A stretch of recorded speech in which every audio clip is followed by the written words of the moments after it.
സ്വലാത്തു വസ്സലാമു അലാ അഷ്റഫിൽ മുർസലീൻ വഅലാ ആലിഹി വസഹ്ബിഹി അജ്മഈൻ. സമസ്ത കേരള ജമിഅത്തുൽ ഉലമയുടെ സമാദരണീയനായ പ്രസിഡന്റും നമ്മുടെ ഈ നേതൃസംഗമം ഉദ്ഘാടനം ചെയ്യുന്നവരുമായ സയ്യിദ് മുഹമ്മദ് ജിഫ്രി മുത്തുക്കോയ തങ്ങൾ അവർ, ആദരണീയനായ ഉസ്താദ് ആലിക്കുട്ടി ഉസ്താദ് അവർ, MT ഉസ്താദ് അവർ, MK മൊയ്തീൻ മുസ്ലിയാർ അവർ, കുഞ്ഞഹമ്മദ് മുസ്ലിയാർ അവർ, ഇന്ന് മുഖ്യ അതിഥിയായി ഇവിടെ സംബന്ധിക്കുന്ന ഷെയ്ഖ് അബ്ദുൽ ഹമീദ് ഹദറത്ത് അവർ, വേദിയിൽ ഉപവിഷ്ടരായിട്ടുള്ള ശ്രേഷ്ഠ പണ്ഡിതന്മാരെ,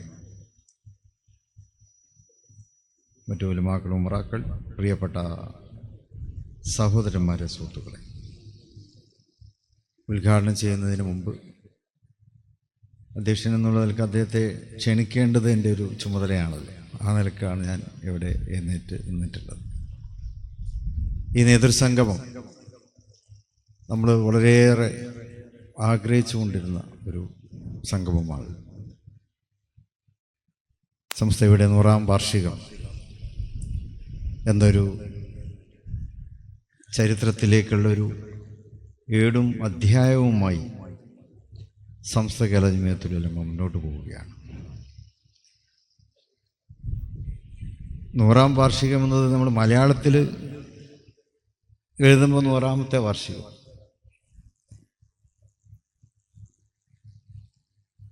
നൂറ് എന്നുള്ളത് മലയാളത്തിൽ മാത്രമല്ല, മറ്റു ഭാഷകളിലുമുണ്ട്. പരിശുദ്ധ ഖുർആനിലും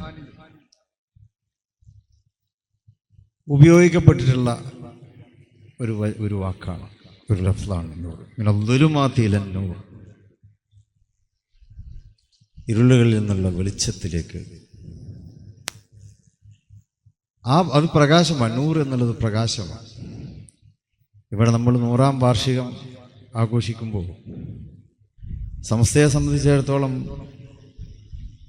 അത് മുന്നോട്ട് വെക്കുന്ന നൂറ്, പ്രകാശം, അതെ, പ്രകാശവർഷങ്ങളിലേക്കാണ് സംസ്ഥയുടെ മുന്നേറ്റം എന്നാണ് നമ്മൾ മനസ്സിലാക്കേണ്ടത്. 100ാം വർഷമല്ല, പ്രകാശവർഷമാണ്. പ്രകാശവർഷത്തിലേക്കുള്ള പ്രയാണം, അതാണ് സമസ്ത കേരള ജമിഅത്തുൽ ഉലമ നിർവഹിക്കുക. നമ്മളെപ്പോഴും ജീവിച്ചിരിക്കുന്നുണ്ടാവില്ല, തലമുറകൾ മാറിക്കൊണ്ടേയിരിക്കും. പക്ഷേ ഈ പ്രസ്ഥാനം പ്രകാശവർഷങ്ങളിലേക്ക്, നേരത്തെ പ്രിയപ്പെട്ട കൊയ്യൂർ ഉസ്താദ് ഇവിടെ പറഞ്ഞതുപോലെ, അത് അള്ളാഹുവിൻ്റെ ഒരു വേണ്ടുകയാണ്. കേരളീയ മുസ്ലിം സമൂഹത്തിന് നേതൃത്വം നൽകുവാൻ, വഴി കാണിക്കുവാൻ. കേരളത്തെ തന്നെ അള്ളാഹു അനുഗ്രഹിച്ചിട്ടുള്ളൊരു നാടാണല്ലോ. ഖൈറുള്ള എന്ന് അറബികൾ വിശേഷിപ്പിച്ചിട്ടില്ല. അതാണ് പിന്നീട് കൈരളിയും കേരളവും ഒക്കെ മാറിയത്. അപ്പം അള്ളാഹുവിൻ്റെ നന്മ കൊണ്ട് അനുഗ്രഹീതമായിട്ടുള്ള ഈ ദേശം, നമ്മുടെ സംസ്ഥാനം, അവിടുത്തെ ഇസ്ലാമിക പാരമ്പര്യത്തെ, അതിൻ്റെ തനിമയും പഴമയും വിശുദ്ധിയും വെണ്മയും കാത്തു സൂക്ഷിച്ചുകൊണ്ട് കേരളീയ സമൂഹത്തിനും ഇന്ത്യൻ സമൂഹത്തിനും നൽകുന്നതിന് വേണ്ടി അള്ളാഹുവിൻ്റെ തന്നെ വേണ്ടുകയാൽ സൃഷ്ടിക്കപ്പെട്ടിട്ടുള്ള ഒരു പ്രസ്ഥാനം. നമുക്കറിയാമല്ലോ, 1920-കൾ ഇന്ത്യയെ സംബന്ധിച്ചിടത്തോളം വളരെ നിർണായകമായിട്ടുള്ളൊരു കാലഘട്ടമാണ്. സാമ്രാജ്യത്വത്തിനെതിരെ ഐതിഹാസികമായിട്ടുള്ള സമരങ്ങൾ നടന്ന മലബാറും അതിൻ്റെ പരിസര പ്രദേശങ്ങൾ, ബ്രിട്ടീഷുകാരുടെ ആധിപത്യം കൊടികുത്തി വാണ ഒരു സന്ദർഭമാണത്. അതിൻ്റെയും 100 വർഷങ്ങൾക്ക് മുമ്പ് ബ്രിട്ടീഷുകാർ ഇന്ത്യയിലേക്ക് വന്നിട്ടുണ്ട്. ഈസ്റ്റ് ഇന്ത്യ കമ്പനി ആയിട്ട് വന്നു. പിന്നെ അവർ ഭരണം പിടിച്ചെടുത്തു, നാട്ടുരാജ്യങ്ങളെ ഇല്ലാതാക്കി. വലിയ വലിയ സാമ്രാജ്യങ്ങളെന്ന് ഇന്ത്യയിൽ ഉണ്ടായിരുന്നു. മുഗളും നൈസാമും ടിപ്പുവും അങ്ങനെയുള്ളവരൊക്കെ ഇല്ലാതാക്കി ഇവിടെ അധികാരം കവർന്നെടുത്ത ബ്രിട്ടീഷുകാർ ഇന്ത്യൻ ജനതയെ അങ്ങേയറ്റം പൊറുതിമുട്ടിച്ചപ്പോൾ അതിനുള്ള ശക്തമായിട്ടുള്ള പ്രതിരോധവും പ്രതികരണവും കേരളത്തിൽ, പ്രത്യേകിച്ച് നമ്മുടെ മലബാർ ദേശങ്ങളിൽ ഉണ്ടായി. അപ്പം ആ ഒരു കാലം കോളറയും പട്ടിണിയും ദാരിദ്ര്യവും ഇല്ലായ്മയും വല്ലായ്മയും കൊണ്ടൊക്കെ വിഷമം സഹിച്ചിരുന്ന ഒരു കാലത്ത് അന്നത്തെ ആ കോളറ, ആഞ്ഞു പിടിച്ച കോളറ, പഴയ കാലത്ത് ഓർമ്മകൾ, ബ്രിട്ടീഷുകാരുടെ കടന്നുകയറ്റം, അവരാക്രമിച്ചും കൊന്നും കൊലവിളിച്ചും മലബാർ പ്രദേശത്തെ ഉഴുതുമറിച്ചുകൊണ്ടിരുന്നപ്പോൾ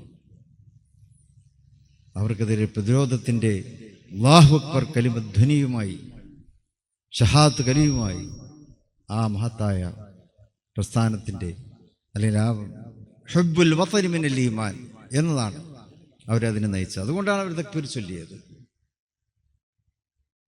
വിശ്വാസം അത് പൂർണ്ണമാകണമെങ്കിൽ ജനിച്ചു വീണ മണ്ണിനു വേണ്ടി ത്യാഗം ചെയ്യാൻ തയ്യാറാകണം. അതിനുവേണ്ടി രക്തസാക്ഷിത്വവും വിശ്വാസത്തിൻ്റെ ഭാഗമാണെന്ന് വിശ്വസിച്ചവർ അവരായിരുന്നു മലബാറിലെ ആ മലബാർ സമരത്തിൽ മുന്നിൽ നിന്നിരുന്നവർ. 1920 കൂടെ ആ കാലഘട്ടം എരിപൊരി കണ്ട ആ കാലഘട്ടം. അന്ന് പല വീടുകളിലും ഖബർ കുഴിക്കപ്പെട്ടിരുന്നു. അതായത് മലബാറിലെ പല വീടുകളിലും ഇപ്പോഴും കാണാമത്രേ ഖബറുകൾ. സാധാരണ നമ്മൾ പള്ളിയിലെ ഖബർ വടക്ക് തെക്കോട്ടാണല്ലോ. എന്നാൽ ഇതിൽ പല ഖബറും കിഴക്ക് പടിഞ്ഞാറായിട്ടാണ്. അപ്പം അതിൻ്റെ കാരണം അന്വേഷിച്ചപ്പോൾ ചരിത്രകാരന്മാർക്ക് മനസ്സിലായത് സ്ത്രീകൾ നിർമ്മിച്ച ഖബറായിരുന്നു അത്രേ. കാരണം വീട്ടിൽ ആണുങ്ങളുണ്ടായിരുന്നില്ല. ആണുങ്ങളെ ബ്രിട്ടീഷുകാർ നാട് കടത്തിയും കൊന്നും അവരെ നിരന്തരമായി പീഡിപ്പിച്ചുകൊണ്ടിരുന്നപ്പോൾ ആ കൊല ചെയ്യപ്പെട്ട തങ്ങളുടെ പുരുഷന്മാരെ മറമാടാൻ സ്ത്രീകൾ തന്നെ മുന്നിട്ടിറങ്ങി. പക്ഷെ അവർക്ക് ഈ ദിക്കും വടക്കും പടിഞ്ഞാറൊന്നും അതുമാത്രം അവർ ചിന്തിച്ചിരുന്നില്ല. സൗകര്യമുള്ള രീതിയിൽ ഖബർ കുഴിച്ച് അതിൽ മറമാടിയ അവസ്ഥയായി. ആ നിലക്ക് അങ്ങേയറ്റം പൊറുതിമുട്ടിയ ഒരു കാലം ആ കാലത്ത് തന്നെയാണ്. നമ്മുടെ പാരമ്പര്യങ്ങളെയും നമ്മുടെ തലമുറകളായി കാത്തു സൂക്ഷിച്ചു പോകുന്ന കേരളീയ മുസ്ലിങ്ങളുടെ പ്രത്യേകത അതാണല്ലോ. തലമുറകളായി കാത്തു സൂക്ഷിച്ചു പോകുന്ന വിശ്വാസങ്ങളും ആചാരങ്ങളും അനുഷ്ഠാനങ്ങളും ഉണ്ടായിരുന്നു. അതിൽ ചില മാറ്റങ്ങളൊക്കെ വേണം എന്നുള്ള പ്രചാരണങ്ങളുമായിട്ട് ചിലർ ഇറങ്ങിയപ്പോൾ അവിടെ പണ്ഡിതന്മാരും നേതാക്കന്മാരും സാദാത്യങ്ങളും അതിനെതിരെ ശക്തമായി നിലയുറപ്പിക്കുവാൻ അവർ തയ്യാറാവുകയാണ്. അങ്ങനെയാണ് 1926 സമസ്ത കേരള ജമിയത്തുൽ ഉലമക്ക് രൂപം കൊള്ളുന്നു. മഹാനായ ബറക്കൽ മുല്ലക്കോയ തങ്ങളുടെ ആ കാർമ്മികത്വത്തിൽ അവിടുത്തെ ആ നേതൃത്വത്തിന് കീഴിൽ അന്ന് തുടങ്ങിയ ആ പ്രാസ്ഥാനികമായിട്ടുള്ള മുന്നേറ്റം അത് കാലങ്ങളിലൂടെ സഞ്ചരിച്ചപ്പോൾ പള്ളികളുണ്ടായി, പിന്നെ ഓത്തുപള്ളികളുണ്ടായി, അത് പിന്നെ മദ്രസകളായി, അറബിക് കോളേജുകളുണ്ടായി, യതീംഖാനകളും ദീനി സ്ഥാപനങ്ങളും ഉയർന്നു വന്നു. പണ്ഡിത ശ്രേഷ്ഠന്മാർ അവരുടെ പ്രവർത്തനങ്ങൾ വളരെ സജീവമായി സമൂഹത്തിൽ ലഭിച്ചുകൊണ്ടിരുന്നു. കേരളത്തെക്കുറിച്ച്, കേരളത്തിലെ മലബാറിലെ മുസ്ലിങ്ങളെക്കുറിച്ച് വിദേശ യൂണിവേഴ്സിറ്റികളിലെ വിദേശ ഭരണാധികാരികളിലെ അവരുടെയൊക്കെ അഭിപ്രായം പരിശുദ്ധ പ്രവാചകൻ മുഹമ്മദ് സ്വല്ലല്ലാഹു അലൈഹി വസല്ലമയുടെ കാലഘട്ടത്തിലെ വിശുദ്ധ ദീനിൻ്റെ യഥാർത്ഥ ജീവിതങ്ങളും ആചാരങ്ങളും അനുഷ്ഠാനങ്ങളും വിശ്വാസപരമായിട്ടുള്ള പ്രമാണങ്ങളും അതൊക്കെ നിലനിൽക്കുന്നൊരു പ്രദേശം അത് കാണണമെങ്കിൽ നിങ്ങൾ കേരളത്തിലേക്ക് ചെല്ലുക, മലബാറിലേക്ക് ചെല്ലുക എന്നുള്ള ആ ഒരു പ്രത്യേകത അത് മലബാറിന് മാത്രം അവകാശപ്പെട്ടതാണ്. തനിമയും വെണ്മയും കാത്തു സൂക്ഷിക്കുക, അതിന് നേതൃത്വം കൊടുത്ത മഹത്തായ പ്രസ്ഥാനം അതാണ്. അതിൻ്റെ പ്രകാശമാണ് ഇന്നും ഇവിടെ നിൽക്കുന്നത്. ആ 100ാം വാർഷികം എന്നുള്ളത് അതൊരു കാലഗണനയല്ല, അത് പ്രാസ്ഥാനികമായ ആദർശപരമായിട്ടുള്ള ഒരു സവിശേഷതയാണ് സംസ്ഥയുടെ 100 എന്നുള്ളത്. അതങ്ങനെ 100, ഇനിയും 100, ഇനിയും 100, അങ്ങനെ 100 നൂറുകളിലേക്ക് അത് ഇൻഷാ അല്ലാഹ് നിലനിൽക്കുക തന്നെ ചെയ്യും. അതിനെ സംരക്ഷിക്കുക എന്നുള്ളത് തന്നെയാണ്, അതിനൊപ്പം നിൽക്കുക എന്നുള്ളത് തന്നെയാണ് നമ്മുടെയൊക്കെ തന്നെ ഉത്തരവാദിത്വം. ശ്രേഷ്ഠ പണ്ഡിതന്മാരും സദാത്യങ്ങളും ശംസുലുലമാ അവറുകൾ, സയ്യിദ് അബ്ദുറഹ്മാൻ ബാഫഖി തങ്ങൾ, കണ്ണിയത്ത് ഉസ്താദ് അവറുകൾ, എൻ്റെ പുണ്യ പിതാവ് തുടങ്ങി തൃശ്ശേരി സൈനുദ്ദീൻ മുസ്ലിയാർ, അവരിലൂടെയൊക്കെ കടന്നു വന്നു. കോട്ടുമല ഉസ്താദ്, ചാപ്പനങ്ങാടി ബാപ്പു മുസ്ലിയാർ, അവരിലൂടെയൊക്കെ കടന്നു വന്ന് ഈ പ്രസ്ഥാനം ഇപ്പോൾ അതിനെ നമ്മുടെ ജിഫ്രി മുത്തുക്കോയ തങ്ങൾ പ്രസിഡന്റും, ഉസ്താദ് ആലിക്കുട്ടി മുസ്ലിയാർ അവറുകൾ ജനറൽ സെക്രട്ടറി, കൊയ്യോട് അവറുകൾ ട്രഷററും, പ്രിയപ്പെട്ട എം ടി ഉസ്താദ് അവറുകളെ പോലെയുള്ളവർ മുൻനിരയിൽ നിന്നുകൊണ്ടും ഈ പ്രസ്ഥാനം മുന്നോട്ട് പോവുകയാണ്. ഈ തേരോട്ടത്തിനിടയിൽ കേരളത്തിൻ്റെ സാമുദായിക സൗഹാർദ്ദം കാത്തുസൂക്ഷിക്കുവാൻ നമുക്ക് സാധിച്ചു. ഇന്ത്യ എന്ന ജനാധിപത്യ റിപ്പബ്ലിക് രാജ്യം, അവിടെ പ്രബലമായ ന്യൂനപക്ഷമായി ഇന്ത്യയിലെ മുസ്ലിങ്ങൾ ജീവിക്കുന്നു. ഇന്ത്യയുടെ സ്വാതന്ത്ര്യത്തിന് വേണ്ടി ത്യാഗപൂർണമായ ജീവിതം നയിച്ചവരാണല്ലോ ഇന്ത്യയിലെ മുസ്ലിം സമൂഹം. സ്വതന്ത്ര ഭാരതത്തിലും അവർക്ക് ആ ഒരു സവിശേഷതയോടെ തന്നെ ജീവിക്കേണ്ടതുണ്ട്.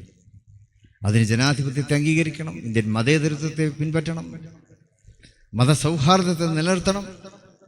അതിനുവേണ്ടി രാഷ്ട്രീയമായിട്ടുള്ള അസ്തിത്വം കാത്തു സൂക്ഷിക്കണം എന്നതും ഈ ജനാധിപത്യത്തിലെ ന്യൂനപക്ഷ സമൂഹത്തിൻ്റെ നിർബന്ധ കാര്യങ്ങളിൽപ്പെട്ടതാണ്.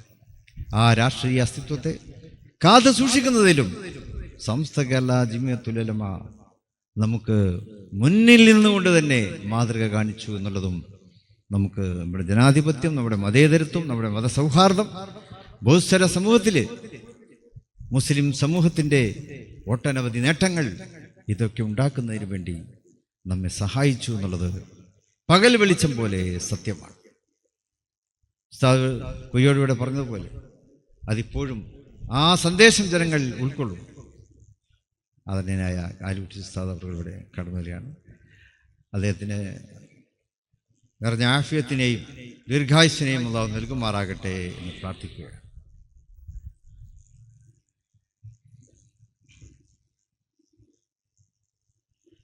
കൊയ്യോട് ഉസ്താദിനെ സൂചിപ്പിച്ചതുപോലെ ഈ പ്രസ്ഥാനത്തിന് വല്ല വിള്ളലും വല്ല രീതിയിലും അതിനെ അധിക്ഷേപങ്ങളുമൊക്കെ ആരെങ്കിലും ഉണ്ടാക്കുവാൻ ശ്രമിക്കുന്നുണ്ടെങ്കിൽ സമസ്തയുടെ അനുയായികൾ അത് വിട്ടുകൊടുക്കില്ല, പൊറുക്കില്ല എന്നതുകൂടി അനുയായികൾ തന്നെ തെളിയിച്ചു കഴിഞ്ഞ ഒരു സന്ദർഭത്തിൽ കൂടിയാണ് നമ്മുടെ ഉള്ളത്. സമസ്ത എന്നുള്ളത് അജയ്യമായിട്ടുള്ള പ്രസ്ഥാനമാണ്.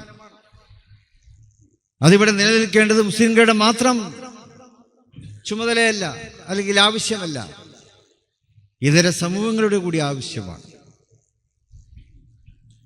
സമസ്ത കേരള ജമിയത്തുൽ ഉലമ സാമുദായിക സൗഹാർദ്ദത്തിന് വേണ്ടി, മതസൗഹാർദ്ദത്തിന് വേണ്ടി, ഇതര മത വിഭാഗങ്ങളുടെ കൂടി ക്ഷേമത്തിന് വേണ്ടി പ്രവർത്തിക്കുന്ന ഒരു പ്രസ്ഥാനമാണ്. സൗഹൃദമാണ് നമുക്ക് ആവശ്യമായിട്ടുള്ളത്. പരസ്പരം കൂടിയാലോചനകളാണ് നമുക്ക് ആവശ്യമായിട്ടുള്ളത്. സാമുദായിക സൗഹാർദ്ദത്തിന് അത് അനിവാര്യമാണല്ലോ. നമുക്കറിയാമല്ലോ, നമ്മുടെ നേതാക്കൾ പലപ്പോഴും എവിടെയെങ്കിലുമൊക്കെ സാമുദായികമായിട്ടുള്ള പ്രശ്നങ്ങൾ ഉണ്ടാകുമ്പോൾ അവിടെ കടന്നു ചെന്നുകൊണ്ട് ഇതര സമൂഹങ്ങളുമായി ചർച്ച ചെയ്തും കൂടിയാലോചന നടത്തിയും അവിടെ സമാധാനം പുനഃസ്ഥാപിക്കുന്നതിന് വേണ്ടി ഉള്ള പ്രവർത്തനങ്ങൾ നടത്തിയിട്ടുള്ള പ്രസ്ഥാനമാണ്. അതിൽ ബാഫഖി തങ്ങളുണ്ടാവും, ശംസുലുലമാ അവറുകളുണ്ട്, മറ്റു നേതാക്കന്മാർ, പണ്ഡിതന്മാർ, അവരൊക്കെ ആ പ്രവർത്തനങ്ങൾക്ക് വേണ്ടി മുൻനിരയിൽ നിന്ന് പ്രവർത്തിച്ചിട്ടുണ്ട്.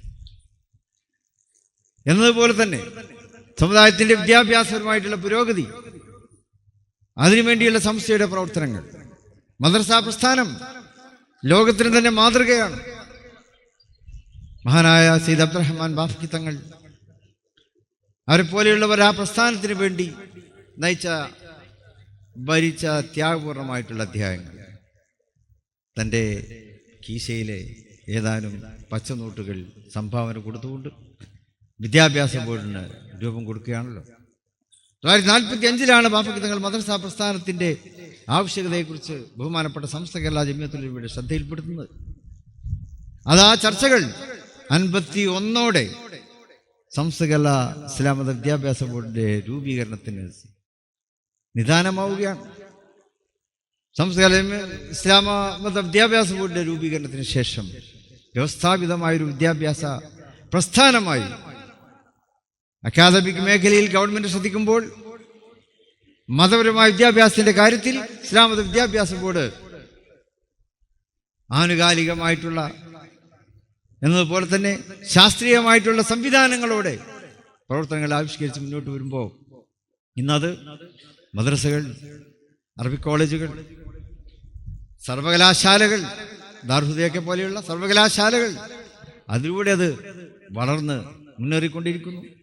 ജാമിയ നൂരിയ അറബിയ ഉമ്മുൽ മദാരിസ് അത് സ്ഥാപിതമാകുമ്പോൾ അതിന് തൊട്ടുപിറകെയായിട്ട് അതിൻ്റെ തന്നെ ഭാഗമായി പ്രൊഫഷണൽ കോളേജും സംസ്ഥയുടെ നേതൃത്വത്തിൽ വളരെ വിജയകരമായി പ്രവർത്തിച്ചുകൊണ്ടിരിക്കുന്നു. ഈ നിലക്ക് വിദ്യാഭ്യാസ മേഖലയിലുള്ള നമ്മുടെ പ്രവർത്തനങ്ങൾ അതിനൊക്കെ നേതൃത്വം കൊടുത്ത, അതിനൊക്കെ നാന്ദിയായ രീതിയിൽ നമുക്ക് നേതൃത്വം മഹാനായ ബാഫക്കി തങ്ങൾ അദ്ദേഹത്തെ അനുസ്മരിക്കുന്നൊരു വേള കൂടിയാണുള്ളത്. അതുകൊണ്ടാണ് അദ്ദേഹത്തിന് പേര് പറഞ്ഞത്. ഒരു ദുൽഹിജ്ജ മാസത്തിലാണ് അദ്ദേഹം അന്ത്യം നമ്മളോട് വിട പറയുന്നത്. പരിശുദ്ധ ദീനിൻ്റെ സംസ്ഥാപനത്തിന് വേണ്ടി, ദീനി ഇൽമിൻ്റെ പ്രചാരണത്തിനും വളർച്ചയ്ക്കും വേണ്ടി അദ്ദേഹം ഭരിച്ച ത്യാഗപൂർണമായിട്ടുള്ള പ്രവർത്തനങ്ങൾ അതിൻ്റെയൊക്കെ സ്വീകാര്യത തന്നെ ആയിരിക്കണം ഉമ്മഹാത്തുൽ മുഅ്മിനീൻ എന്ന് പേര് സിദ്ധിച്ച മഹദിയായ ഖദീജ ബിബി റളിയല്ലാഹു അൻഹ അന്ത്യവിശ്രമം കൊള്ളുന്ന പരിശുദ്ധ മക്കയിലെ ജന്നത്തുൽ മുഹല്ലയിൽ അന്ത്യവിശ്രമം കൊള്ളുവാൻ മഹാനായ സയ്യിദ് അബ്ദുറഹ്മാൻ ബാഫക്കി തങ്ങൾക്കും സാധിച്ചു. അദ്ദേഹത്തോടൊപ്പം അള്ളാഹു നമ്മയും ജന്നാത്തുൽ ഫിർദൗസിൽ ഒരുമിച്ച് കൂട്ടുമാറാകട്ടെ എന്ന് പ്രാർത്ഥിക്കുകയാണ്. അങ്ങനെ സംഭവബഹുലമായ ചരിത്രങ്ങളിലൂടെയാണ് ഈ പരിശുദ്ധമായിട്ടുള്ള പ്രസ്ഥാനം മുന്നോട്ട് പോകുന്നത്. അത് ഇന്നിപ്പോൾ അതിൻ്റെയൊക്കെ പ്രയോക്താക്കളും വക്താക്കളും നമ്മളൊക്കെ തന്നെയാണ്. SYS ഉണ്ട്, SKSF ഉണ്ട്, SBV ഉണ്ട്, നമ്മുടെ മറ്റ് എംപ്ലോയി സ്ഥാപനങ്ങളുണ്ട്, സംഘടനകളുണ്ട്.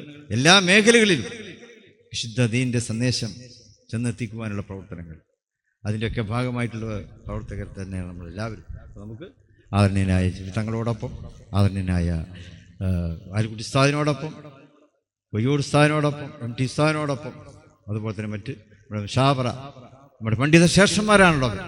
ആ ശ്രേഷ്ഠ പണ്ഡിതന്മാർക്കൊപ്പം നമ്മുടെ പ്രസ്ഥാനത്തെ ഒരുവിധ ഓറലും ഏൽപ്പിക്കാതെ ബറക്കൽ മുല്ലക്കോയത്തങ്ങൾ ഏതൊരു പരിശുദ്ധിയോടെയാണോ ഈ പ്രസ്ഥാനത്തെ കേരളീയ മുസ്ലിം സമൂഹത്തിന് സമർപ്പിച്ചത്, ആ പരിശുദ്ധിക്ക് ഒരിടർച്ചയും കൂടാതെ, അതിൻ്റെ വെണ്മക്ക് ഒരു മങ്ങലുമേൽപ്പിക്കാതെ മുന്നോട്ട് കൊണ്ടുപോകുവാനുള്ള ഉത്തരവാദിത്വമാണ് നമ്മളിൽ ഓരോരുത്തരിലും അർപ്പിതമായിട്ടുള്ളത് എന്ന പ്രതിജ്ഞയാണ് ഈ 100ാം വാർഷികത്തിൻ്റെ ഈ ദിനത്തിൽ നമുക്ക് നിർവഹിക്കുവാനുള്ളത് എന്ന് ഇവിടെ ഓർമ്മപ്പെടുത്തിക്കൊണ്ട് എൻ്റെ വാക്കുകൾ ഉപസംഹരിക്കുന്നു.